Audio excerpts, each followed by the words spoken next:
మీ business ఏదైనా మీ ఊర్లో promotion చేయాలంటే అది సుమన్ టీవీతోనే సాధ్యం. ఇప్పుడే సంప్రదించండి.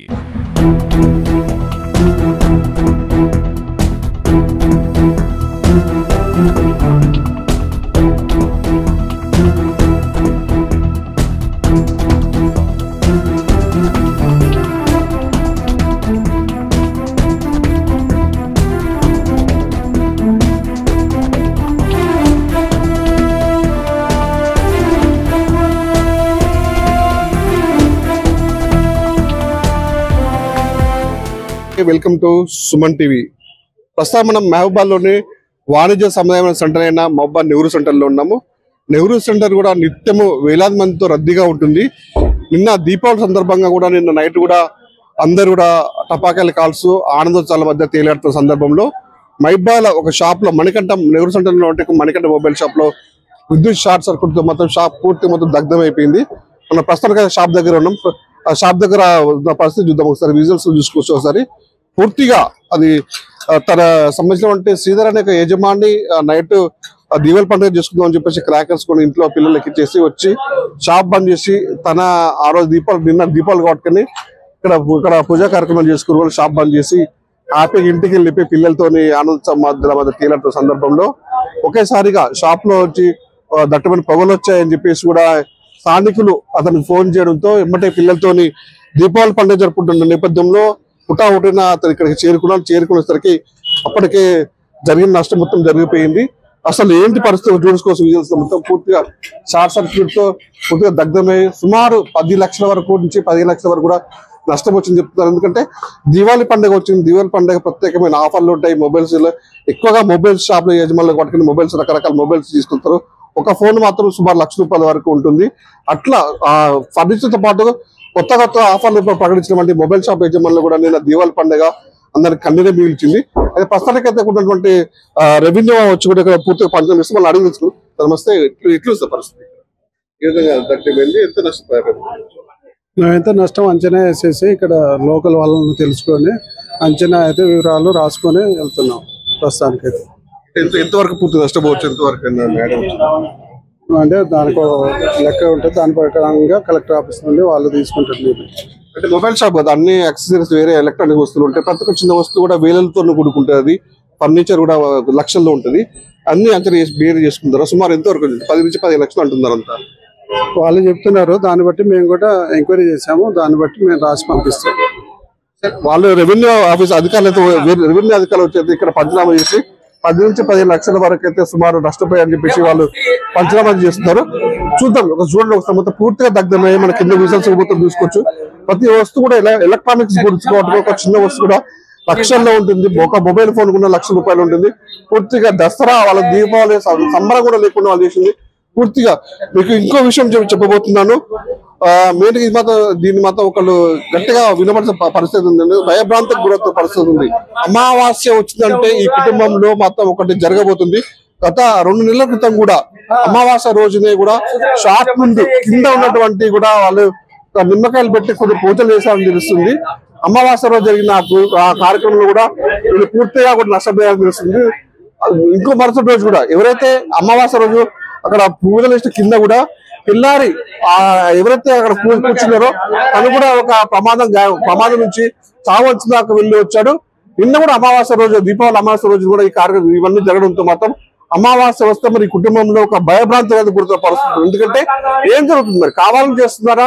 ఎందుకంటే నెహ్రూ సెంటర్లో అనేది నిత్యం వేలాది మంది రద్దీతో ఉంటుంది. సీసీ కెమెరాలు ఉంటాయి. ఇక్కడ ఒక మహిళ వచ్చి ఇక్కడ పూజలు చేసిన సందర్భంలో మనం సీసీటీవీలో చూసాము. మరి ఎందుకు మరి అమావాస్య రోజు వచ్చింది కూడా భయభ్రాంతులు అవుతున్నారు వాళ్ళు కూడా. ప్రస్తుతం మండలికి యజమానులు బయట సార్ మీ కుటుంబంలో అమావాస్య అనేది ఒక కల్పనగా ఉంది, ఒక భయభ్రాంతికి గురవుతున్నారు. ఏంటి అసలు ఏం జరుగుతుంది అసలు మీ కుటుంబంలో, మీ షాప్ లో, మీ వ్యవస్థలో? సార్ నమస్కారం అండి. నెహ్రూ సెంటర్ మహబూబాద్లో మనీ మొబైల్స్ అండి. అది ఎప్పటికీ రద్దీగా ఉండే 2 బ్యాంకుల కింద మొబైల్ షాప్ అండి. ఎప్పుడే రద్దీగా ఉంటుంది. ప్రతిసారి చూసిన ఎవరో కాంపిటీషన్ కి నాకు ఈ విధంగా చేస్తారు. ఇదివరకు అమావాస్య అప్పుడు అట్లేం చేసి ఇప్పుడు అట్లేం చేస్తారు. ఇది భయభ్రాంతులకు గురి చేస్తారు. స్టాక్ పండుగ అని చెప్పి ఫెస్టివల్ దసరా దివాళీ అని చెప్పి స్టాక్ పెట్టుకోవడం జరిగింది. గత 4-5 లక్షల నుంచి బయట నుంచి కూడా తీసుకొచ్చి పెట్టడం జరిగింది. అయినా కూడా ఈ విధంగా జరగడం జరిగింది. ఎవరో కావాలని ఈ విధంగా గత 2 నెలల క్రితం అమావాస్య రోజు నాడే షాప్ కి క్షుద్ర పూజలు చేశారు. అంటే మనం కూడా ఇప్పుడు మన వార్తలు చేసాం. అప్పుడు కూడా ఇంట్లో కూడా ఆరోగ్యం బాగాలేదని చెప్పేసి కూడా మీరు అన్నారు. మళ్ళీ అమావాస్య రోజు కూడా ఒక క్షుద్ర పూజలు చేస్తున్న ఆ వ్యక్తి కూడా ప్రమాద పంచులపై కూడా బతికి బయటపడ్డాడు. ఈ రోజు ఇది అమావాస్య రోజు ఏం జరుగుతుంది, అసలు ఏం జరుగుతుంది మీకు తెలుస్తుంది అసలు ఏమన్నా? అవును సార్, నాకు మొత్తం మా మీదనే ఇక్కడ పడని వాళ్ళు మా మీద గోల్ పెట్టి ఈ విధంగా చేస్తున్నారు. మా మదర్ కూడా ఇప్పటికి ఆపరేషన్ చేసుకోవాలంటే కూడా మాకు దాదాపు 2 లక్షల నగదు తీసుకొచ్చి షాప్ లో కూడా పెట్టడం జరిగింది. క్యాష్ కూడా పెట్టాము. ఆపరేషన్ కోసం అని పెట్టాము. ఎల్లుండి 4 days లల్లా ఆపరేషన్ ఉన్నది. దానికోసం అని నగదు 2 లక్షలు బదులాడుకొచ్చి మరి పెట్టాము. అవి కూడా మొత్తం స్పందన అయిపోయినాయి. మొత్తం బూర్ది మాత్రమే వెలిగింది. మా బతుకు ఈ విధంగా చేసే వాళ్ళు ఎవరో కానీ దయచేసి ఇప్పటికైనా ఆపండి. ఈ కాంపిటీషన్ బిజినెస్ లో స్టాక్ తెచ్చి మేము ఏదో చిన్న మొన్న బతికేటోళ్ళం చూస్తాం. ఇంకా సుమారు అధికారులు వచ్చారు కదా, ఇట్లా ఏమంచనా చేశారు, పంచనామా చేశారు. మీకు మేము తగినంత చేస్తామని చెప్పి మాట ఇచ్చి వెళ్ళారు. వాళ్ళు కూడా భారత్లో నష్టపోయాం మేము ముందు. ఇలా మదర్ కి కూడా ఆరోగ్యం బాగాలేకపోతే 2 లక్షలు ఆపరేషన్ ఖర్చులు తీసుకొచ్చి కూడా షాపులో పెట్టడం జరిగింది. అది కూడా కాలిపోయని చెప్పి ఇప్పుడు వీళ్ళకి కన్నీరు తప్ప వాళ్ళకి ఆదుకునే వారు కూడా కరవైన పరిస్థితి ఉంది. అమ్మ మీరు చెప్పండి, నిన్న దీపావళి పండుగ కదా, పిల్లలతో అందరితో ఎంజాయ్ చేస్తుంది. ఇక్కడ నేను దీపాలు పెట్టుకొని 6 గంటలకు వచ్చి దీపాలు పెట్టుకొని హ్యాపీగా సంతోషంగా వెళ్ళాం. బాంబులు తీసుకొని వీళ్ళు వచ్చి ఇక్కడ కాల్చారు, ఇంటికి వచ్చారు. దీపాలు నిండుకున్నాకనే షాప్ బంద్ చేసి వస్తామని దీపాలు నిండుకునే దాకా ఉండి షాప్ బంద్ చేసుకొని అక్కడ దాకా వెళ్ళారు మా తాతయ్య. మా వారింటికి వచ్చి కాలు కడుక్కున్నారు. పక్కన బేకరీ అంకుల్ వాళ్ళు కాల్ చేశారు, ఇట్లా ఏదో స్మెల్ వస్తుంది శ్రీధర్, అర్జెంట్ గా ఒకసారి షాప్ కి రాను.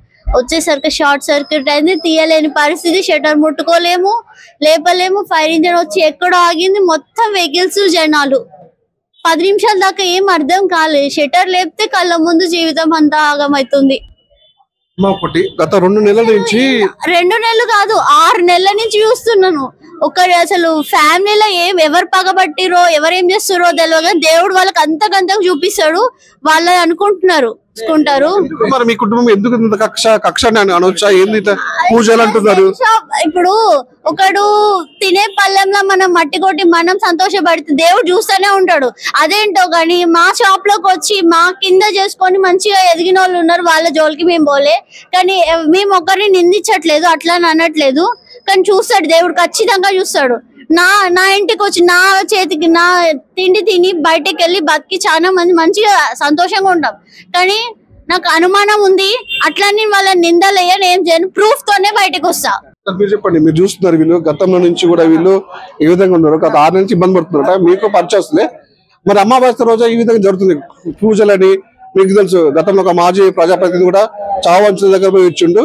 నిన్న ఈ అమావాస్య రోజు ఈ రోజు జరిగింది. అసలు ఎందుకు జరుగుతుంది మరి ఎందుకు కుట్ర? అసలు 2 నెలల క్రితం అమావాస్య రోజు క్షుద్ర పూజలు జరిగాయి. ఒక అమావాస్య మిస్ అయింది, 2వ అమావాస్య రోజు ప్రమాదం జరిగింది. ఆ అమావాస్య లింక్ ఉంది కాబట్టి అనుమానం నిజం అనిపిస్తుంది. మరి ఎందుకు కుట్ర? మరి ఎందుకు ఇదే జరుగుతుంది? అది మనం ఏం ఎక్స్పెక్ట్ చేయలేదు సార్. వాళ్ళే చూసారు కదా. మొత్తానికి అయితే అమావాస్య వచ్చిందంటే ఈ కుటుంబంలో మొత్తం ఒక భయభ్రాంతికి గురవుతున్నారు. ఏ సమస్య మాకు ముందుకు వస్తుందో, ఆరోగ్యరీత్యా గానీ ఆర్థికంగా కానీ మేము ఎందుకు మమ్మల్ని ఇబ్బంది పెడుతుందని చెప్పేసి వాళ్ళకి కొంతమంది అనుమానం ఉంది అని వ్యక్తం చేస్తున్నా కూడా ఇప్పుడు వాళ్ళ ఏం చెప్పామో ఆ దేవుడే వాళ్ళకి అన్ని విధాలుగా వాళ్ళని చూసుకుందని చెప్పేసి వాళ్ళు ఒక 100% అవుతున్నారు. సార్ ఇప్పటికైనా ఉన్నతాధికారులు, రెవెన్యూ అధికారులు పంచనామా చేసుకున్నారు. సుమారు 10 నుంచి 15 లక్షల వరకు కూడా ఆస్తి నష్టం వస్తుందని చెప్తున్నారు. చూద్దాం వాళ్ళకి ఏ విధంగా ప్రభుత్వం నుంచి కూడా నష్టపరిహారం కల్పించాలని చెప్పేసి వాళ్ళు కోరుకుంటున్నారు. ఇది ఇక్కడ పరిస్థితి.